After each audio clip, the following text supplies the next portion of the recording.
Nima gap, Realchilarim, nima gap? Yaxshimisizlar? Yaxshi dam oldinglarmi? Kechqurundan biladi biz kim kelmadi. Men nima demoqchiman? Taqdirni hazilini qaranglar. Taqdir shunaqangi darajada keltirib qo'ydiki, Barsa qizil olib yutkizib qo'ydi. Barsa qizil olmaganda yutardi Atletico deganimda, nima bo'pti 10 kishiga 11 kishi o'ynasa ham bo'ladi-yu, Barsani remontada qiladigan kuchi yo'q. Barsa u o'yna olmaydi 10 kishi bo'lib. Realga bu narsa deyotganlar.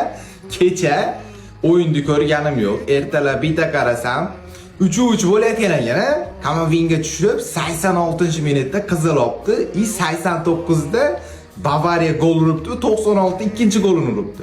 Shu bilan sizlarni Chempionlar Ligasidan chiqarib yuboribdi, to'g'rimi? Qizil olib yutkizdinglarmi? Qizil oldinglarmi? Qizil 10 ga 11 futbol o'ynash qiyin ekanmi?